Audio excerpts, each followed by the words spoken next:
You wake up tired. The alarm rings, and for a moment you lie still, caught between the warmth of sleep and the cold weight of another day. You tell yourself you need motivation, a reason to move, a spark, something to make it feel worth it. But nothing comes. So you reach for your phone, for the noise that fills the space where courage should be. You scroll, you distract yourself, you wait for energy to appear out of nowhere. And still, nothing. You whisper to yourself, I just need to feel ready. But that moment never arrives. Because the truth is, motivation is fragile. It's like the wind. It comes when it wants to, and it disappears when you need it most. What you actually need is something stronger. Something that doesn't depend on moods or feelings or perfect mornings. You need character. Character doesn't ask, do I feel like it? Character acts even when the heart resists, even when the body protests, even when no one is watching. Marcus Aurelius once wrote, "You have power over your mind, not outside events. Realize this, and you will find strength." He didn't wait for inspiration. He ruled an empire while carrying the same doubts, the same fatigue, the same storms of thought that every human faces. And he still acted, calmly, consistently, with a sense of duty that ran deeper than emotion. Motivation fades. Character endures. So let's start there. Not with the hope of feeling better, but with the quiet decision to live better. To stand up, no matter how heavy the morning feels. To choose the harder road, not because it's pleasant, but because it's right. Because the real work of life begins when you stop needing to feel ready and start living as if you already are. The human struggle. Every person you see is fighting an invisible war. A war between what they want to do and what they know they must do. You feel it too. You want peace, but you chase distraction. You want progress, but you wait for motivation. You want clarity, but you fill your mind with noise. Some mornings you wake up clear and steady, ready to move mountains. Other days, even brushing your teeth feels like a small act of rebellion against gravity. You tell yourself, I'll start tomorrow. But tomorrow is just a disguise for never. So you move through life half awake, caught between wanting to change and fearing the silence that change requires. There are countless promises made to yourself that never lived beyond the morning. You said you'd write that thing, start that project, end that habit. But somehow, the world always got in the way. Or maybe it wasn't the world. Maybe it was you. Because the hardest enemy is never outside. It's the voice inside that whispers, not now. Later, when I feel ready. That voice sounds gentle, even kind, but it's a liar. It keeps you soft when life demands strength. You try to reason with it, to negotiate, to wait for it to change. But Stoics knew that voice will never disappear. It's part of being human. Marcus Aurelius faced the same voice every morning. He wrote to himself, "At dawn, when you have trouble getting out of bed, tell yourself, I have to go to work as a human being. What do I have to complain of if I'm going to do what I was born for?" He didn't write this for others. He wrote it to remind himself that even an emperor could wake up tired, uncertain, unwilling. And yet, he still stood up, because he knew something most people forget. Feeling ready is not a requirement for doing what's right. You can act while afraid. You can move while tired. You can build character even when the heart doesn't cooperate. The world teaches you to chase motivation, videos, quotes, slogans. But Stoicism teaches you to build something quieter. Resilience. The kind that doesn't need noise. The kind that wakes up and says, "This is hard, but I'll do it anyway." And that small sentence, "I'll do it anyway," that's the seed of character. That's the difference between a drifting life and a deliberate one. You don't need to feel like it. You just need to begin. The Stoic shift in perspective. Stoicism begins with a question. What is truly under your control? It sounds simple, but it cuts through almost every illusion you live with. You can't control the weather, the economy, the opinions of others, or the past. You can't control how people treat you, how your body ages, or how fortune decides to turn. But you can always control how you think about these things. You can control your response, and that is enough. Marcus wrote, "The happiness of your life depends upon the quality of your thoughts." He understood that peace doesn't come from the world behaving as you wish. It comes from mastering your own reactions. When something goes wrong, your first impulse is to resist it, to say, "This shouldn't be happening." But the Stoic looks at the same moment and says, "It is happening. So what will I do with it?" The Stoic doesn't escape pain. He transforms it. He uses hardship as training. He treats difficulty not as punishment, but as a lesson. That's the shift. From victim to student. From complaint to composure.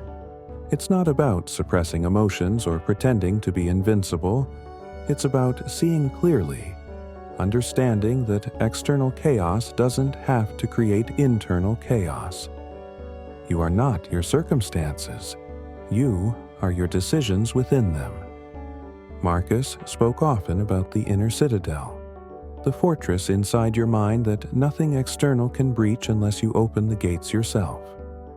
Every insult, every setback, every loss, they can reach your body, your reputation, your fortune. But they cannot touch your integrity, your reason, your will, unless you surrender them. And that's where character begins, in the space between what happens to you and what you choose to think about it. The modern world encourages reaction. The Stoic world encouraged reflection. To pause, to breathe, to see the event as it is, stripped of judgment. Because when you remove judgment, suffering changes shape. A problem becomes a task. An insult becomes a test. A failure becomes training. So the next time you feel yourself caught in the storm, ask, what here is under my control? Usually, the answer is my mind, my effort, my response. And that's all you need to begin rebuilding your life. One clear, unshaken decision at a time. Practical Stoic exercises. Philosophy means nothing if it stays on paper. Stoicism was meant to be lived, quietly, daily, in every ordinary action. Marcus wrote his reflections not for display, but for practice. They were reminders, tools for the mind. You can use them the same way. 1. Morning reflection. When you wake, before you reach for your phone, take a breath and ask yourself, what kind of person do I want to be today? Not what you want to achieve, not what others expect, but what kind of mind you want to carry through the day. Calm, patient, honest. Write one sentence. Keep it in mind as armor against distraction. 2. The pause before reaction. When someone annoys you, when frustration rises, stop. Don't obey the first impulse. Ask, Is this within my control? If not, let it fall away. If yes, act with reason, not emotion. Each pause is a small victory of character over impulse. Third, negative visualization. Imagine, briefly, losing what you take for granted: your health, your loved ones, your comfort. Not to make yourself suffer, but to sharpen your gratitude, to remind yourself that everything is borrowed, fragile, and precious. 4. The evening review. Before sleep, take a moment to look back at your day. Ask 3 questions. What did I do well? What could I have done better? What will I do differently tomorrow? Do this not to judge, but to learn. A day reflected upon is never wasted. 5. Remember mortality. This might sound dark, but it's the deepest source of peace. When you remember that your time is limited, pettiness loses its hold. Anger, envy, greed, they seem absurd when you remember how short life really is. You can whisper to yourself, memento mori. Remember you must die. Not as a threat, but as a guide. Because when you remember death, you begin to live more truthfully. Each of these exercises builds a small piece of the inner fortress. They don't make life easier. They make you stronger. You stop chasing motivation because you no longer need it. You act from principle, not emotion. You live by choice, not by mood. And slowly, your days start to change. Not because the world becomes gentler, but because your mind does. Time, mortality, and what really matters. The Stoics often wrote about death, not because they were morbid, but because they were honest. They understood that everything you fear to lose was never truly yours to keep. Time slips away quietly, moment by moment. You waste years waiting for the right conditions, the right feelings, the right inspiration, and all the while, life is happening without your permission. Marcus wrote, "Do not act as if you were going to live 10,000 years. Death hangs over you. While you live, while it is in your power, be good." He didn't mean be perfect. He meant live awake. Don't drift. Don't postpone what matters. Every day, something is taken from you. Your youth, your energy, your time. And yet, every day, something is also given. The chance to live with integrity. Most people fear death because they haven't truly lived. They have survived, achieved, entertained themselves, but rarely stopped to ask, what am I becoming? Character is what you take with you when everything else is stripped away. It's the only wealth that death cannot touch. So when you think about your goals, your plans, your ambitions, remember, they will fade. But the kind of person you become in the process, that's what endures. Marcus wrote, "It is not death that a man should fear, but never beginning to live." To live, in Stoic terms, means to align your actions with reason, your heart with virtue, and your mind with clarity. It means not being owned by fear or pleasure or the need to impress. It means to rise each day and say, "This is enough. I am alive. I will act with integrity, no matter what the world gives me." When you understand that your time is finite, you stop wasting it on anger. You stop arguing about small things. You stop chasing validation from people who are just as lost as you are. You begin to see life as it truly is. Short, fragile, miraculous, and from that awareness grows something deeper than motivation. Gratitude. Not the kind you post or talk about, but the quiet gratitude that changes how you move through the world. The gratitude that turns each breath into a reminder. You are still here. You still have time to do what matters. And what matters is not how much you achieve, but how well you live. Quiet resolution. There will always be days when you feel weak. Days when the weight of everything presses down. When you doubt yourself. When you question whether any of this matters. And in those moments, remember, you are not supposed to feel ready. You are supposed to act with courage even when you don't. The Stoics never promised ease. They promised meaning. They promised the quiet strength that comes from living in harmony with nature, with reason, with virtue. Marcus Aurelius wrote, "Waste no more time arguing about what a good man should be. Be one. That's all. No speeches. No waiting for motivation. Just action. You build a character every time you choose discipline over comfort. Every time you face what you fear instead of running from it. Every time you hold your principles firm when it would be easier to betray them. You won't always win. You won't always feel strong.